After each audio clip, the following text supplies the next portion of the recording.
E aí pessoal, tudo bom? Eu sou o Bruno do BD Art Lab. No vídeo de hoje eu vou mostrar como eu fiz o processo de pintura e desenho do quarto Hokage do Naruto usando a minha mesa digitalizadora e o aplicativo Made Bang Paint. Então cola aí que você vai conferir todo esse processo de criação. E antes de começar esse vídeo eu quero te dar um aviso rápido. Se você quiser aprender a desenhar tibis como eu, confere o link que está na descrição desse vídeo.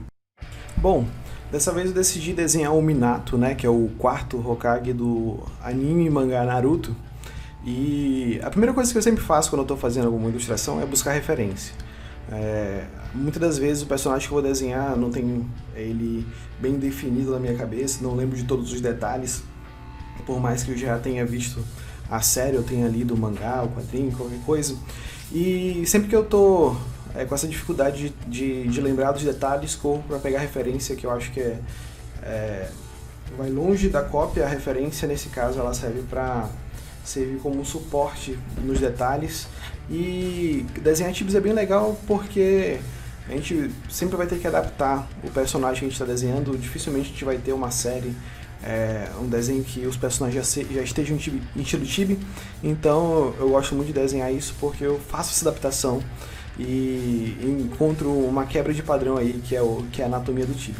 Dessa vez, fazendo esse rascunho, eu sempre começo a fazer os rascunhos e já tenho a ideia logo na cabeça, já faço uma pose. Dificilmente eu fico corrigindo essa pose, mas nesse caso eu fiz a primeira, não curti muito e passei para uma segunda, e aí eu começo a fazer no rascunho mesmo uma etapa de avaliação de sombras. Eu começo a fazer um rascunho dessa sombra para eu conseguir identificar se vai ficar do jeito que eu pensei ou não. E aí mais tarde vocês vão me ver usando esse próprio rascunho para pegar a referência dos pontos de luz. Na line art desse desenho eu fiz uma coisa diferente. Eu fiz a line art em duas etapas, basicamente. Na primeira etapa eu peguei um pincel fino e comecei a fazer uma line art que vocês estão vendo aí. Ela não é tão definida, ela tem algumas imperfeições, na verdade muitas imperfeições, mas eu queria fazer essa line art em duas etapas. Na segunda etapa eu parei um pouquinho e comecei a detalhar todas essas linhas e fazer algumas correções. Só que eu ia fazendo a correção inserindo aquele volume na linha, inserindo aquele segundo traço que deixava a linha mais grossa em alguns momentos do que vocês estão vendo no vídeo. Isso dá aquele charme, dá aquele volume na linha e deixa o desenho bem mais agradável de se ver. Então, nessas correções eu acabei usando essa técnica de preenchimento, né, na linha para deixar ele mais agradável, com mais volumes. E geralmente essa parte da line art é uma parte que dá bastante me exige bastante paciência, porque eu gosto mesmo de botar a mão na massa na pintura, mas eu sei que essa etapa da line art é uma etapa muito importante, porque ela deixa muito claro a mensagem que você quer passar, deixa muito claro quais são os elementos que você quer dar destaque. Tudo isso dá para fazer com as linhas, né? Deixando mais grossa, talvez mais grossa na borda. Nesse aí eu não fiz essa divisão de elementos através da line art, só fiz mesmo a correção e a inserção de volumes.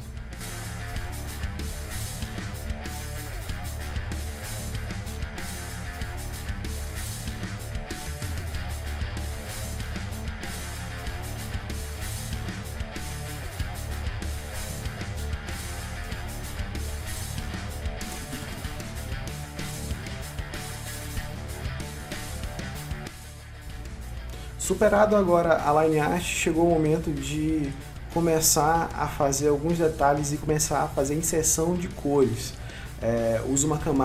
Sempre uso uma camada de cor base, geralmente eu uso a tonalidade da pele do personagem que eu estou desenhando, faço uma limpeza e a partir daí começo a fazer a minha pintura. Mudo a cor das linhas da minha line art, boto uma camada ali em overlay, somente para pegar aquela tonalidade que está embaixo, e aí eu começo aquele processo de pintura mesmo, como se fosse o paintbrush, né? A gente vai preenchendo cada área ali de acordo com a tonalidade que a referência está me dando.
Agora chegou um momento que eu acho eu gosto muito de fazer, por mais que não seja pintura, mas é um efeito de volume que eu geralmente uso. Antes de botar as sombras em si, faço uma camada de volume para dar uma sugestão de volume em alguns elementos desse tipo, como roupa, no rosto dele. Faço uma tonalidade mais escura e uma mais clara para eu conseguir dar essa impressão, pelo menos um pouquinho do 3D. Não é a minha intenção fazer aquela pintura 3D bem realista, mas com o passar do tempo, com o passar dos testes que eu fiz, tô curtindo muito esse tipo de pintura. Depois que eu faço essa etapa do volume, eu já começo a fazer as sombras do personagem. Geralmente eu faço com uma cor em efeito multiplicar, e muitas das vezes eu acabo adicionando no final uma segunda cor para corrigir de acordo com o ambiente, de acordo com o cenário que aquele personagem tá. Ou se ficou muito roxo a sombra, eu acabo botando uma segunda camada e vou ajustando a matriz de cores dessa segunda camada para eu ter um efeito legal. Esses brilhos no cabelo, eles são feitos com a ferramenta de Smug, que é borrar.